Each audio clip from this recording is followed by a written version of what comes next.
Ma vie, ma Tunisie. Témoignage du beau-frère de Salah Karkar, ex-dirigeant d'Ennahda. Écrit par Massine Kevin Labidi. Livre sponsorisé par MCAN. Mouvement du changement d'Afrique du Nord. Site web, mcantimes.com.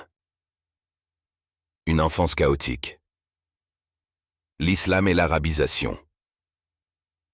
En autorisant l'utilisation des moyens de contraception et l'avortement et en encourageant l'éducation et l'information dans les écoles et les médias pour limiter les naissances en Tunisie, Bourguiba allait contre les principes de l'islam orthodoxe, conçu pour arabiser les peuples, surtout l'Afrique du Nord et le nord du Moyen-Orient, selon un précepte linguistico-religieux spécieux. La langue arabe, qui est celle du prophète, du Coran et de l'islam, serait aussi la langue sacrée d'Allah, du paradis et de ses anges, à l'origine de toutes les langues du monde en tant que langue d'Adam et Ève. Ce serait donc la langue destinée à conquérir le monde. L'islam arabe est apparu dans la péninsule arabique, une région aride où les guerres tribales faisaient rage, sans parler des maladies et du faible taux d'espérance de vie. À cette époque, la force d'une société dépendait du nombre de ses individus. L'islam orthodoxe constituait une réponse performante pour la conjoncture de l'époque et de la région où il est apparu. Plusieurs hadiths encouragent l'enfantement. Ainsi ce hadith de Mohammed. Mariez-vous, croissez et multipliez-vous, car je serai fier de vous auprès des nations le jour de la résurrection.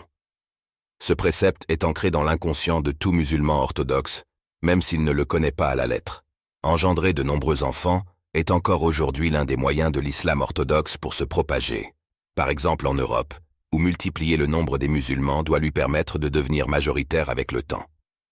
Pendant l'invasion et la colonisation forcée qui ont duré plus de 1000 ans, l'islam a détruit de multiples cultures, peuples et croyances, et cette colonisation au nom d'Allah dure jusqu'à aujourd'hui. L'arabisation et l'islamisme représentent une seule monnaie à double face. On ne peut les séparer, ils se rejoignent quoi qu'on fasse. L'islamisme a pénétré la société nord-africaine dans les années 70. Les conséquences de la politique d'arabisation et de déracinement sont visibles aujourd'hui.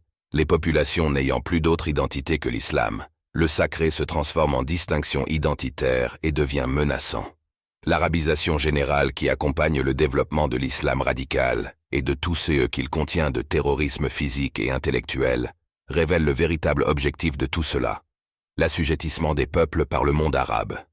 Cette mascarade doit être dénoncée et jugulée.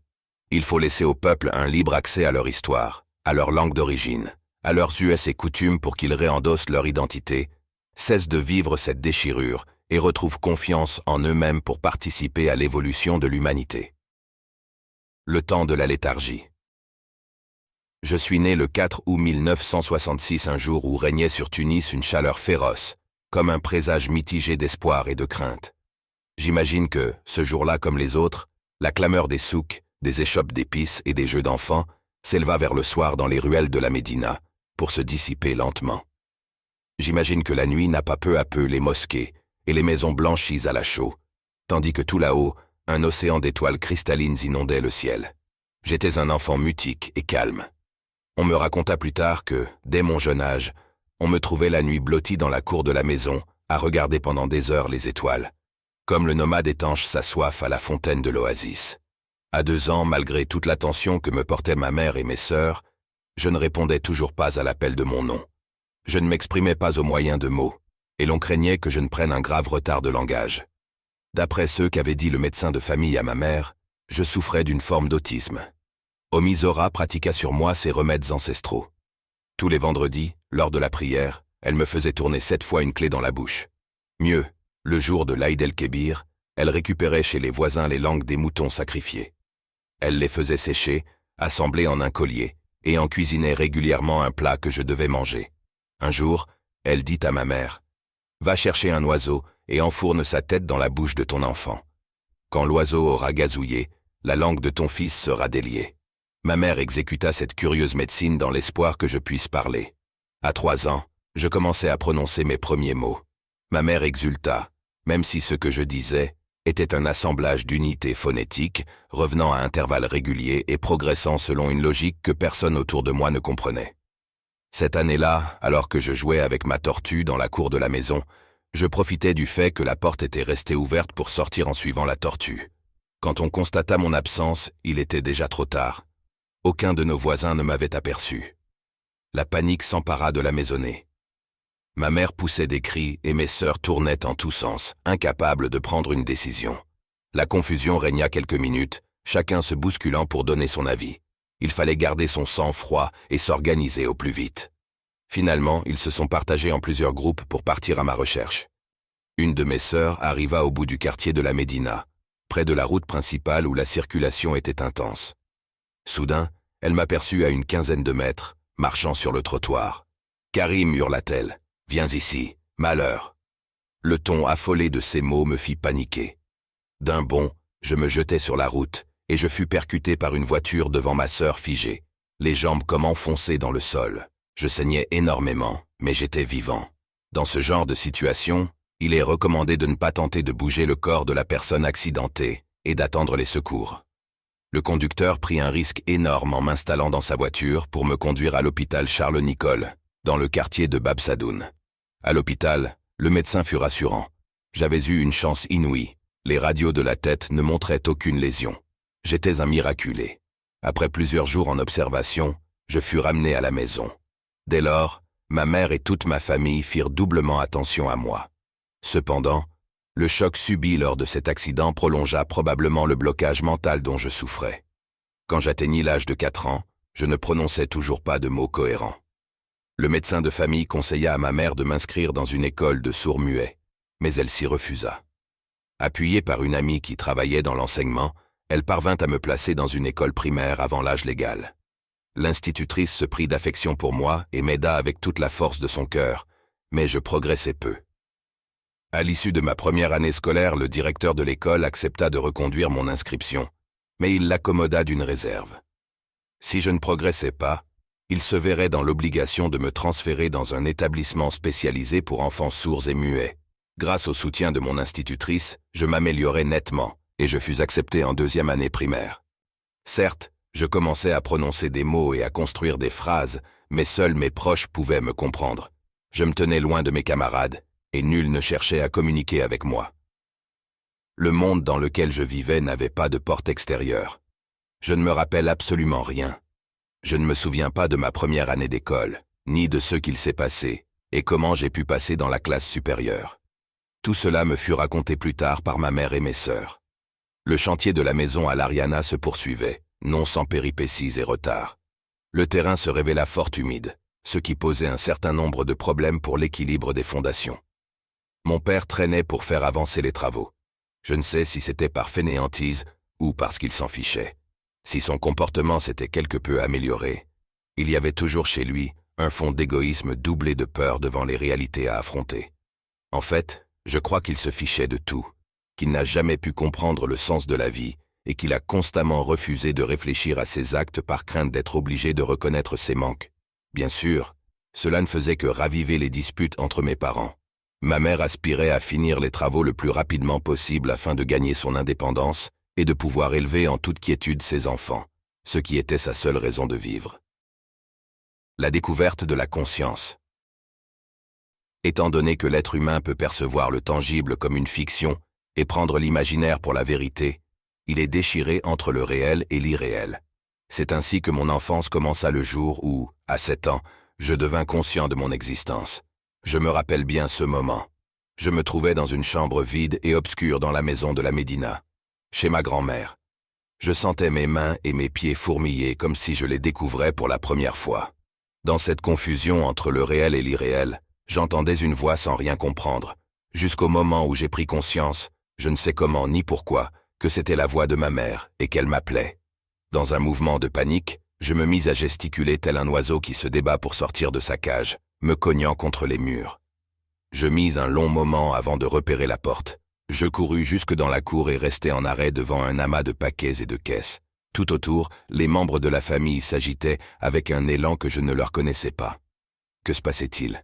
« Où étais-tu » me dit ma mère. « Je t'ai cherché partout, je t'ai appelé 1000 fois, viens vite avec moi. » Ces mots résonnèrent au fond de moi, et la vue du sefsari, est un voile traditionnel féminin de couleur blanche porté en Tunisie, qu'elle portait accéléra mon trouble. Tout se bousculait dans mon esprit, comme si le souvenir des séquences des mots et de la parole me revenait, et j'ai compris avec une rapidité incroyable tout ce que ma mère me disait, comme si c'était du déjà-vu. Je suis monté avec elle dans le camion, près du chauffeur qui transportait le reste des meubles pour notre déménagement dans la nouvelle maison de l'Ariana. Tout au long de la route, j'ai regardé dans le vide en me posant les questions existentielles consacrées. Qui étais-je? Que faisais-je là? Où allions-nous?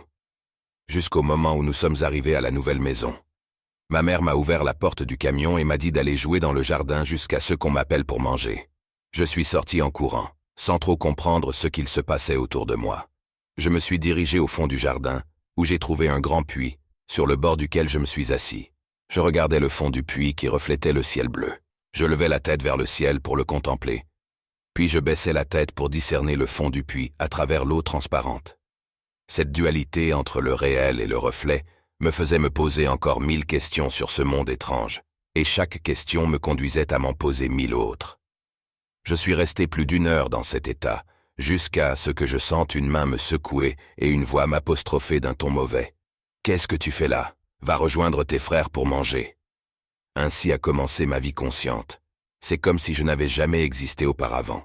Je n'ai connaissance de ce que j'ai vécu avant mes 7 ans, que d'après ce que m'ont raconté les membres de ma famille, en particulier ma mère. Ce fut une joie sans limite d'explorer ma toute nouvelle conscience d'exister. Sentir et apercevoir tout autour de moi pour la première fois de ma vie.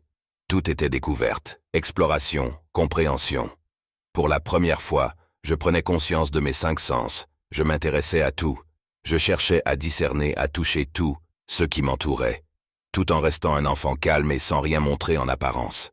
Cette sensation vertigineuse d'exister, de respirer, cette liberté d'esprit enivrante, je ne n'ai pu la ressentir que 2 autres fois après cet événement.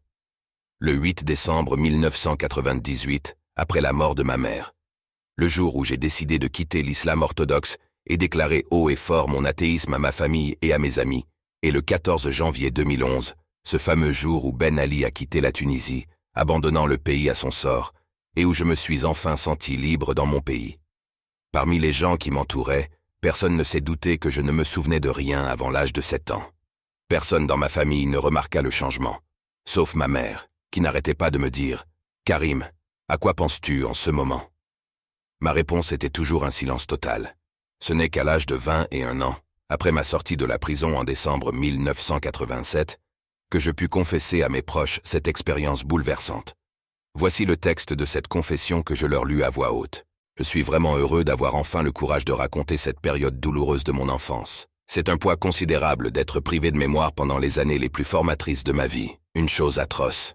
Personne ne peut imaginer les souffrances que j'ai endurées avant de devenir ce garçon capable de s'exprimer dans la langue des hommes. Le pire, c'était le sentiment que la rive sur laquelle se trouvaient ceux qui m'entouraient se trouvait à des années-lumière de moi. Lorsque j'ai retrouvé la mémoire à 7 ans, on m'a emmené dans une maison. Qui étaient ces personnes qui riaient, jouaient et qu'on appelait les enfants? Pourquoi les personnes plus grandes me portaient-ils dans leurs bras? Pourquoi les traits de leur visage s'assombrissaient-ils quand je restais muet devant leurs appels? Le monde que je découvrais n'était pas le mien. En même temps, c'était comme si je le connaissais depuis longtemps. Ma famille m'acceptait tel que j'étais. Ils étaient comme des compagnons venus de nulle part. Je reconnaissais leur visage, je saisissais leur comportement, leurs gestes. Mais je n'arrivais toujours pas à comprendre pourquoi nous vivions ensemble. Je n'arrivais pas à distinguer d'où me venaient les idées qui se bousculaient dans mon esprit. J'avais déjà vécu cela, mais où et quand? Je faisais des efforts surhumains. Je me hissais sans cesse hors de la nuit, pour accéder à une pénombre moins épaisse, mais parfois plus aigre. Le matin, on me déposait à l'école. Les autres enfants me dévisageaient, se détournaient de moi, parlaient à voix basse dès que je m'approchais d'eux. Mon ventre se nouait. Comment allais-je pouvoir retenir les leçons de l'instituteur? Je tâchais de saisir le lien entre ces questions et les réponses des élèves. Petit à petit, je percevais la signification de certains mots, de certaines idées, même si le reste me demeurait impénétrable. Je m'imprégnais de chiffres et de lettres sans être sûr de rien, faisant la plupart du temps des contresens. Le lendemain, j'avais presque tout oublié. Peu à peu, les pans éparpillés de ma vie passée se sont mis en place. Je me suis mis à décrypter et à retenir sans trop d'effort ce que l'on disait devant moi. Quel bonheur! Vous ne pouvez pas imaginer quelle jouissance extrême je ressentais à ces instants-là. Pourtant, Je n'ai pas éprouvé le désir de crier ma joie à voix haute et forte. Je crois que je préférais au contraire taire à jamais l'enfer dont je venais de sortir. C'est ainsi que je suis né à la conscience à l'âge de 7 ans. Je ne sais pas exactement ce qui a déclenché en moi ce retour soudain du souvenir et de la mémoire immédiate. Était-ce le déménagement? Le sentiment de vide que j'ai ressenti dans la chambre? Une alliance des deux? Pour moi, le mystère reste entier. Après cette confession, je me sentis soulagé et libéré d'un secret gardé pendant tout ce temps au fond de moi. Depuis, je n'ai plus jamais eu de comportement dissimulé. Je commençais une période de ma vie dans laquelle je pouvais partager autour de moi ce que je pensais et ressentais. Exprimer mon point de vue à haute voix sans avoir peur des autres. J'avais finalement compris que le partage est un comportement humain naturel et que la vie sociale est la base d'une vie équilibrée pour l'individu. Cette grande sensation que j'ai ressentie pour la première fois, la conscience, la réflexion, l'agressivité, m'interrogent encore après toutes ces années. Est-ce que ce ne sont pas les éléments premiers qui séparent l'être humain du monde animal? Je ne sais pas si avant cela j'étais conscient de mon existence ou pas. Est-ce que je réfléchissais, me posais des questions? Est-ce que je faisais la différence entre un geste agressif et un autre, affectueux? Ce dont je suis sûr, c'est que, suite à cette prise de conscience soudaine, j'ai commencé à me poser des questions sur moi-même et sur tout ce qui était autour de moi. J'ai cherché à comprendre et à comparer les choses pour les classer par couple d'opposés. Moi et les autres, le haut et le bas, et ainsi de suite. J'ai pu comprendre la différence entre l'énervement tendre et aimante de ma mère de ma disparition avant le déménagement, et la frustration et l'énervement blessant de mon père lorsqu'il me bouscula pour m'envoyer rejoindre mes frères.